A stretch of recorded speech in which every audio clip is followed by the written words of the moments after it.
자, 오늘 이 본문을 통해서 고난에서 회복하심, 고난 속에서 붙들어 주시는 인생, 고난 속에서 보호하시고 고난 속에서 하나님이 건져주시는 인생이 있더라고 오늘 이 본문에서 말씀하십니다. 그래서 우리 사랑하는 열매교회 온 식구들이 어려운 중에도 슬픔 중에도 하나님이 붙들어 주시는 신자가 되기를 주의 이름으로 축복합니다. 여러분, 우리가 이 세상을 살아감에 있어서 누구를 만나는가가 얼마나 중요한지 모릅니다. 일생을 살아가면서 여러분 학창시절에는 선생님을 잘 만나야 한다고 그래요. 선생님을 잘 만나는 것에 따라서 그 사람이 더 성장하고 멋지게 인생을 살아나갈 수가 있다고 합니다. 두 번째로는 여러분 청년 시절에는 배우자를 잘 만나야 됩니다. 남자는 여자를, 여자는 남자를, 배우자를 잘 만나는 것이 그 인생에 꽃을 피고 행복하고 놀라운 삶을 살아가는 결정적인 역할을 한다고 해요. 여러분, 이제 우리가 배우자를 만나고 이제 장년의 삶, 어른의 삶을 살아가는 중에는 누구를 잘 만나냐? 나이 먹어가면서 친구를 잘 만나야 돼. 더 나아가서는 목회자를 잘 만나는 게 얼마나 큰 복인지, 진리를 알려주고 생명의 말씀을 알려주고 복음의 말씀을 알려주는 그런 목회자를 만나는 것이 여러분 인생의 마지막 인생의 가장 소중한 길임을 기억하시기를 주의 이름으로 축복합니다. 여러분, 이렇게 선생을 잘 만나고 배우자를 잘 만나고 친구를 잘 만나고 목회자를 잘 만난다 할지라도 여러분 더 중요한 것이 있는데 바로 전지전능하신 삼위일체 하나님을 만나지 못하고 살아가는 인생은 불행한 인생이 된다는 거예요. 여러분, 전지전능하신 삼위일체 주님을 만나는 여러분이 되기를 주의 이름으로 축복합니다. 오늘 이 본문에서 그래서 하나님은 어떤 분이신가, 바로 예수 그리스도는 어떤 분이신가를 우리에게 이 말씀을 통해서 보여주고 있습니다. 여러분, 우리가 읽은 오늘 성경에 보면 4절에 있는 말씀을 한번 보겠습니다. 4절에 있는 말씀을 보면은 그렇게 말씀합니다. 너는 그에게 이르라, 여호와께서 이와 같이 말씀하시기를, 보라, 나는 내가 세운 것을 뭐 한다고요? 헐기도 하며 내가 심은 것을 뽑기도 하나니. 하나님은 심기도 하시고 뽑아버리기도 하시는 분이라는 거예요. 하나님은 어떤 분이시냐? 그분은 바로 우리를 심기도 하시고 뽑아버리기도 하시는, 이 세상의 만물을 주관하고 통치하시는 전지전능하신 하나님임을 우리에게 알려줘요. 여러분, 사무엘상 2장 6절 7절에서는 뭐라고 말씀하느냐면 거기에는 아주 놀라웁니다. 하나님이 사람을 죽이기도 하시고, 여호와께서 사람을 죽이기도 하시고 살리기도 하시고 서울에 내리기도 하시고 거기에서 올리기도 하시는도다. 다음 절에는 여호와는 가난하기도 하시고 또 뭐예요? 부하게도 하시며 낮추기도 하시고 높이기도 하시는 이시도다. 하나님은 가난하기도 하시고 부하기도 하시고 위로 올려서 높게 하기도 하시고 낮게도 만드신다는 거예요. 그러니 하나님, 이 세상의 모든 만물의 주권이 다 하나님의 손에 있고 하나님의 능력의 손에 있음을 가르쳐주는 말씀입니다. 마치 사람이 이 세상을 지배하고 자기 자신이 이 세상을 지배하고 살아가는 것 같아도 하나님의 손에 다 있음을 가르쳐줘요. 하나님은 뽑기도 하시고 다시 심기도 하신다. 그러니 어떤 사람을 그렇게 하느냐? 하나님은 고난 중에도 슬픔 중에도 위기 중에도 여러분이 어려움 중에도 큰 환난을 만난 중에도 하나님이 붙들어 주시는 인생이 있다는 거예요. 바로 어떤 인생이냐? 하나님을 정확하게 아는 심령들. 오늘 성경은 그렇게 말합니다. 왜 하나님이 하나님의 백성들인데, 하나님이 창조한 하나님의 백성들인데 왜 붙들어 주시지 않는가? 왜 하나님이 그들을 건져 주시지 않는가? 그 이유는 오늘 44장의 26절부터 보면 좀 더 자세히 구체적으로 나타나 있습니다. 26절도 보면 그러므로 애굽 땅에서 사는 모든 유다 사람들이여 여호와의 말씀을 들으라. 뭘 들으라는 거예요? 여호와의 말씀을 들으라. 어떤 백성이라고 그래요? 유다 백성들이 나라의 위기를 만나고 어려움을 만났을 때 외국으로 피난 갔어요. 외국으로 도망갔어요. 대한민국이 어려움을 처한다면 여러분 좀 잊고 또 내가 외국에 나가서 살 수 있는 루트만 있으면 빠져나갈 겁니다. 유다 백성들도 똑같았어요. 여러분, 이때가 바로 BC 605년 바벨론을 통해서 1차 예루살렘이 파괴되고 많은 지도자들이, 똑똑한 사람들이 다 붙들려 갔을 때 기록한 말씀으로 되어 있어요. BC 605년에 나라가 어려움을 겪고 그래서 사람들이 유다 백성들이 어디로 갔대요? 예루살렘으로 내려가 버린 거예요. 거기가 피신해 있는데 뭐라고 나오는가 보세요. 자, 모든 유다 사람이여 여호와의 말씀을 들으라. 여호와께서 말씀하시되 보라, 내가 나의 큰 이름으로 맹세하였은즉 애굽 온 땅에 사는 유다 사람들의 입에서 다시는 내 이름을 부르며 주 여호와의 살아계심을 두고 맹세하노라 하는 자가 없으리로다. 유다 땅에서 살던 사람들이 애굽에 내려가서 우리는 하나님을 믿는 사람들이다, 이렇게 맹세하고 이름을 부르는 사람이 하나도 없게 하신다는 거예요. 그 다음 절에 뭐라고 썼는가 하면요, 보라 내가 깨어있어 그들에게 재난을 내리고 뭘 안 내린대요? 복을 내리지 아니하리니 애굽 땅에 있는 유다 모든 사람이 칼이라는 건 전쟁을 말합니다. 전쟁과 기근에 어떻게 한대요? 망하여 멸절되리라. 하나님의 백성들에게 복을 내려야 되는데, 하나님이 위기 속에서 어려움 속에서 붙들어 주시고 건져 주시고 회복해 주셔야 되는데, 전부 사람들이 하나님이 복을 내리지 않고 재난을 내려버린대. 다음 절에 뭐라 그러니까요? 또 놀라운 말씀입니다. 그런즉 칼을 피한 소수의 사람이 애굽 땅으로 피난 갔다가 거기서 나와 유다 땅으로 돌아오리니 애굽 땅에 들어가서 거기서 머물러 사는 유다의 모든 남은 자가 내 말과 그들의 말 가운데 누구의 말이 진리인지를 알리라. 거짓 선지자들은요, 어려움이 오고 나라에 큰 풍파가 오는데도 여러분 하나님 우리에게 복을 주십니다, 우리에게 잘되게 하십니다, 안전합니다, 이렇게 거짓 선지자들이 전했거든요. 그 예레미야만 진리를 올바르게, 하나님의 말씀을 그 시대의 형편과 처지를 정확하게 알고 나라의 처지와 형편을 정확하게 알고 하나님의 말씀을 직설적으로 전해줬던 사람이 예레미야입니다. 나라의 위급함이 온다고 그러는데 그걸 너희들이 애굽에 내려가서 전쟁과 기근을 통해서 멸절당하고 어려움을 당하면 누구 말이 진리인지를 알게 될 것이다. 그리고 다음 절에 그렇게 말합니다. 여호와의 말씀이니라 내가 이곳에서 너희를 어떻게 해요? 벌할 표징이 이것이라. 내가 너에게 뭘 내린대요? 하나님은 재난을 내리리라. 한 말이 반드시 이루어질 것을 그들에게 알게 하리라. 반드시 재난이 몰려올 것이라는 거예요. 왜 재난이 몰려오느냐? 왜 재난이 몰려오느냐는 이유를 여러분 성경에 가서 그렇게 써놨습니다. 예레미야 24장 1절과 2절을 가서 보면 그렇게 써놨어요. 자, 예레미야 24장 1절 바벨론의 느부갓네살 왕이 유다 왕 여호와김의 아들 여고냐와 유다 고관들과 목공들과 철공들을 예루살렘에서 어디로요? 바벨론으로 옮긴 후에 여호와께서 여호와의 성전 앞에 놓인 무화과 두 광주를 내게 보이셨나니. 여러분 광주리는 바로 무화과 광주리는 바로 하나님의 백성들인데 그 다음 절 2절에는 보면 맛이 없어서 먹을 수가 없대. 한 광주리에는 처음 익은 듯한 극히 좋은 무화과가 있고 한 광주리는 나빠서 뭐요? 먹을 수 없는 극히 나쁜 무화과가 있다. 얼마나 악한 자들이 곳곳에 도처에 깔려 있는지 슬픈 일입니다.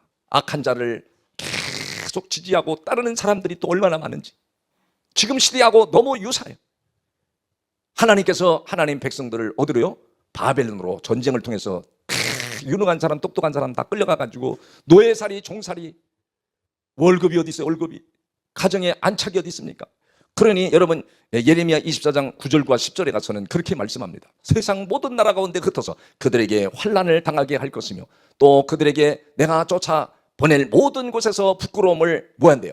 부끄러움을 당하게 하며 말거리가 되게 하며 조롱과 저주를 받게 할 것이며 여러분 10절에 가서는 뭐라고 그랬죠? 내가 칼과 기근과 뭐가 몰려와요?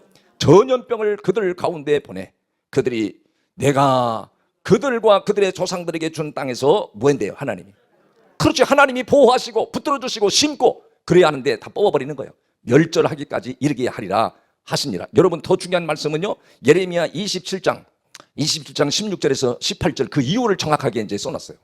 예레미야 27장에 가서 보면 다 같이 한번 보겠어요. 또 내가 또 제사장들과 그 모든 백성에게 전하며 이르되 여호와께서 이와 같이 말씀하시기를 보라 여호와의 성전의 기구를 이제 바벨론에 속히 들어 올리리라고 너희에게 예언하는 선자들의 말을 뭐 했어요?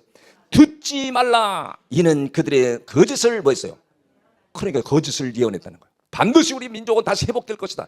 회복이 엉터리로 사는데 하나님 말씀을 안 듣는데 어떻게 회복이 됩니까? 여러분 다음 절에 보세요. 다음 절에 다 같이요. 시작. 너희는 그들의 말을 듣지 말고 바벨론의 왕을 섬기라. 그리하면 살리라.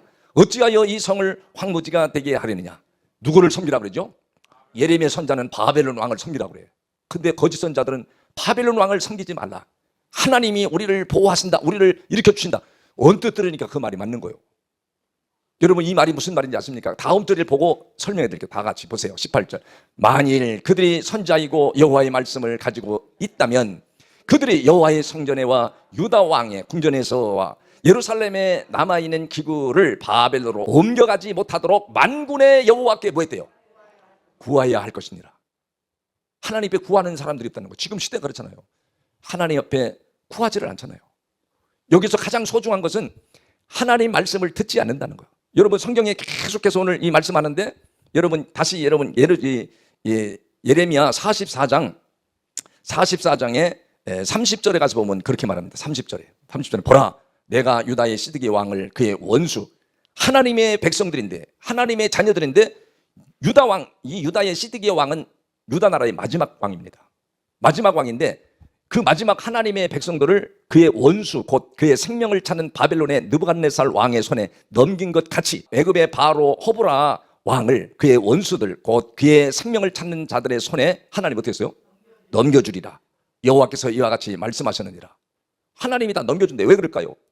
그래서 성경에 예레미야는 계속해서 돌이키고 악에서 돌이키고 돌아와라. 악에서 돌이키고 돌아와라. 그러면 하나님이 여러분을 반드시 돌이켜주시고 회복하여 주시고 붙들어 주시고 다시 심으실 것이다. 이 메시지를 줄기차게 증거했습니다. 여러분 하나님께서 여러분에게 계속 뭘 말해요? 하나님 말씀을 들어라. 하나님 말씀을 들어라는 것은 여러분 악한 길로 사람들이 계속 치우쳐 내려갑니다. 악한 길로 기울어집니다. 악한 길로 기울어지는 하나님의 백성들을 하나님 말씀을 들어라는 건 진리의 말씀을 들어라. 예레미야 선자가 전하는 말씀을 들어라. 그러면 하나님께서 돌이켜주겠다는 거예요. 반드시 붙들어주겠다는 거예요. 반드시 회복하여 주겠다는 거예요.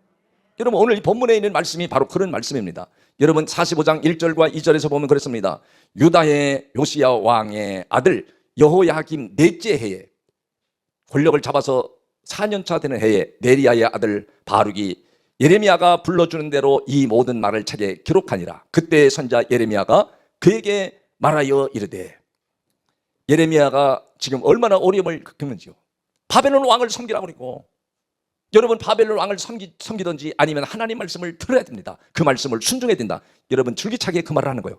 어디서 얘기 또 하느냐 36장에 예레미야 36장에 가서 보면 여러분 예레미야 36장에 가서 2절 한번 보겠어요. 2절 36장 2절 다 같이 한번 봐요. 너는 두루마리 책을 가져다가 내가 내게 말하던 날 곧 요시야의 날부터 오늘까지 이스라엘과 유다와 모든 나라에 대하여 내가 내게 일러준 모든 말을 거기에 기록하라. 그러면서 다음 절에 뭐라는 거야?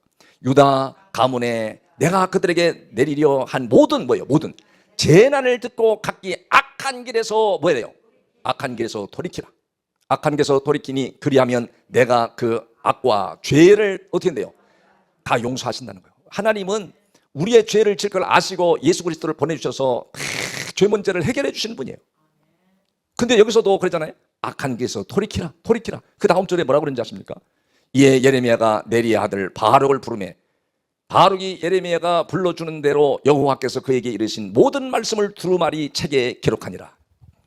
예, 다 기록한 거예요. 기록해서 왕이 이 말씀을 읽다가 전부 나라가 망한다 그러고 왕이 잘못됐다고 그러는 얘기를 막 그 성경 말씀을 기록해 놓으니까 다 불태워버렸어. 그래서 예레미야가 바룩에게 다시 구전으로 전해주는 말을 다시 기록한 거예요.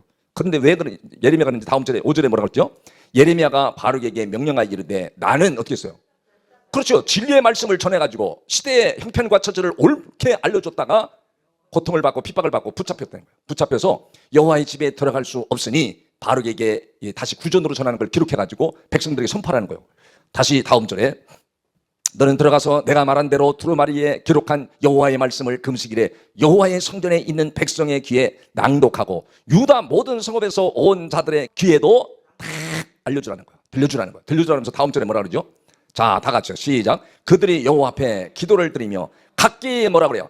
악한 길을 떠나리라. 그 말씀을 듣고 악한 길을 떠나리라. 여호와께서 이 백성에 대하여 선포하신 노여움, 하나님이 얼마나 노여워하시는지 그 노여움과 분이 어떻대요? 크니라. 크다는 거예요. 다시 여러분 넘겨서 29절로 가보세요. 넘겨서 29절로 또 유다의 여호야김 왕에 대하여 이와 같이 말하기를 여호와의 말씀에 내가 이 두루마리를 어떻게 했어요? 불사르며 왕이 불사르버렸어. 듣기 싫다고. 하나님의 말씀인데 듣기 싫다고 돌이키지도 않고 그래서 불사르며 말하기를 내가 어찌하여 바벨론 왕에 반드시 와서 이 땅을 뭔데요? 멸하고 사람과 짐승을 이 땅에서 없어지게 하리라 하는 말을 이 두루마리에 기록하였느냐? 왜 이런 걸 기록했느냐? 여러분 다음 절에 30절에 뭐라 그러죠? 그러므로 여호와께서 유다의 왕 여호야김에 대하여 이와 같이 말씀하시니라. 그에게 다윗의 왕위에 앉을 자가 없게 될 것이요 그의 시체는 뭐예요? 버림을 당하여 낮에는 더위 밤에는 추위에 당하리라. 이렇게 하나님의 말씀을 돌이키지 않는다는 거예요. 하나님의 말씀을 듣지 않는 거, 순종하지 않는 거. 여러분, 그래서 하나님을 섬기지 않는 사람들은 어떤 일이 벌어져요? 여기 보세요. 여기와 자, 하나님의 말씀을 듣고 그 말씀을 순종하는 사람들은 반드시 하나님을 섬기도록 돼 있어요. 근데 하나님을 섬기지 않으면 그것으로 끝나는 거냐? 아니라는 거예요. 하나님을 섬기지 않으면 여러분은 반드시 이 악한 사람들의 지배를 받고 악한 사람들을 섬기고, 내가 하나님을 섬기지 않으면 그것으로 끝나는 게 아니라 마귀를 섬기고 세상을 섬기고 악한 것을 섬기고 그렇게 살도록 돼 있다는 거예요. 여러분, 그러니까 하나님을 섬긴다, 하나님을 우리가 말씀을 섬긴다는 것은 하나님 말씀을 듣는 걸 말해요. 진리의 말씀을 듣는 걸 말해요. 진리의 말씀을 듣는 걸 말하는 거예요. 하나님 말씀을 듣는 거예요. 유다 백성들이 예레미야가 전하는 말을 안 듣고 예레미야를 핍박에 가둬놨잖아요. 그래서 구전으로 바룩에게 말씀을 전해주는 걸, 바룩이 글을 잘 쓰는 사람이에요. 글을 써가지고 백성들에게 다시 선포해 주는 거예요. 이 바룩이 지금 나라가 지금 형편과 처지가 어떤가, 지도자들의 마음과 형편과 처지가 어떤가를 성경에 기록한 말씀을 그대로 백성들에게 알려주니까 이 백성들이 핍박을 하는 거예요. 바룩도 여러 가지 생명의 위험을 느낀 거예요. 그 생명의 위험을 느껴가지고 오늘 이 본문에 가보면 이 예레미야 45장 3절에 가서 그렇게 말합니다. 3절에 한번 보세요. 3절에 내가 일찍이 말하기를 화로다 화로다 여호와께서 나의 고통에 슬픔을 더하셨으니 나는 나의 탄식으로 피곤하여 뭐가 없대요? 평안을 찾지 못하였도다. 왜? 진리를 전해주는 것 때문에, 올바른 말씀을 전해주는 것 때문에 내가 화로다. 바룩이 차라리 진리의 말씀을 안 전했으면 모르는데 진리의 말씀을 전해주는 것 때문에 화로다. 이렇게 된 것은 누구 때문에 나타나요? 이렇게 된 것은 누구 때문에? 여호와께서 나에게 그렇게 만들었다고 하잖아요. 나의 고통과 슬픔을 더하셨다. 여호와께서 나의 고통의 슬픔을 더하셨으니 나는 나의 탄식으로 피곤하여 평안을 찾지 못하는도다. 하나님께서 이렇게 하셨구나. 왜? 세상에 너무 선한 사람이 없는 거예요. 하나님을 섬기려고 하는 사람들이 없는 거예요. 지금 시대가 그렇지 않습니까? 하나님을 섬기려고 하는 것은 바로 첫 번째가 하나님의 말씀을 듣는 것이고, 하나님의 말씀을 받아들이는 것이고, 진리의 말씀, 생명의 말씀을, 복음의 말씀을 받아들이는 것이고, 두 번째가 바로 섬긴다는 것은 바로 하나님을 경배한다는 거예요. 경배한다는 게 뭐죠? 여러분, 하나님의 백성들이 모여서 진실한 예배, 거룩한 예배를 올려드리는 것을 하나님을 섬기는 거라고 그래요. 근데 예배를 안 드리잖아요. 지금 사람들이 예배를 우습게 여기잖아요. 그러면 우리는 그것으로 끝나는 게 아니라 악한 자를 섬기도록 만든다는 거예요. 악한 자를. 이런 상황에서 여러분, 이 바룩이 하나님의 말씀을 그렇게 전한 거예요. 뭐라고 전했냐? 뭐라고 썼느냐? 여러분, 그 5절에 보니까 그렇게 쓴 거예요. 5절에. 그래서 생명의 위협을 받은 거예요. 5절에 보니까 내가 너를 위하여 큰 일을 찾느냐? 그것을 찾지 마라. 이 바룩이 하나님 말씀을 올바르게 증거한 것 때문에 핍박을 받고 고통을 받고 편안치 않고 죽음의 위협을 느껴버린 거예요. 그러니까 너는 그런 거에서 계획 세우지도 말고 찾지도 말고 그거를 염려하지도 말라. 그러면서 보라, 내가 모든 육체에 뭐죠? 재난을 내려버리면 나도 죽는 거 아닌가. 우리 민족이 다 망하는데 바룩이라 뭐 별거 있냐? 다 죽는 거 아닌가. 그런데 하나님이 내가 너를 위하여 큰 일을 찾느냐? 그것을 찾지 말라 하면서 내가 모든 육체에 재난을 내리는 중에도 그러나 내가 가는 모든 곳에서는 하나님의 말씀을 붙들고 믿음으로 살려고 하는 사람, 하나님을 섬기고 사는 사람들은 세상이 지배하지 않도록 만들어주겠다. 그렇게 약속하잖아요. 회복하신다고. 자, 그러나 내가 가는 모든 곳에서는 내가 너에게 그러면서 뭐라 그래요? 내 생명을 노량물 주듯 하리라. 누구의 말이냐? 여호와의 말씀이니라. 반드시 하나님 말씀한다. 네가 힘들고 어려운 중에도 하나님을 섬기고 하나님 말씀을 바로 증거하면 재난을 내리는 중에도 하나님이 내 생명은 노량물을 주듯이 하리라. 여호와의 말씀이니라. 하나님이 붙들어 주시겠다. 보호하시겠다. 이 약속의 말씀을 의심하는 자는 여러분 하나님 섬기는 일에 소홀히 합니다. 하나님 진리의 말씀을 받아들이는 걸 소홀히 합니다. 그리고 세상으로 나갑니다. 예배하는 거 신통치 않게 생각합니다. 얼마나 지금 무서운 시대가 우리 앞에 다가오고 있는지요. 정신 차려야만이 여러분이 믿음으로 하나님을 섬기는 사람들이 많아지고 진리의 말씀을 받아들이는 사람이 많으면 대한민국은 반드시 전 세계에서 G3 세 번째 안에 들어가는 위대한 민족이 될 수 있어요. 마지막까지 하나님 사명을 감당하는 민족이 될 수가 있어요. 그런 한국교회가 될 수 있습니다. 그런 길로 나가느냐 아니면 악한 자들을 섬기며 고통을 받는 시대로 가느냐. 진리의 말씀을 받아들이고 순종하는 심령들이 많아지고 예배를 잘 드리는 사람들이 많아야 우리 민족이 희망이 있고 하나님이 붙들어 주시고 다시 심고 보호하시는 역사가 일어나는 줄을 믿으시기를 바랍니다.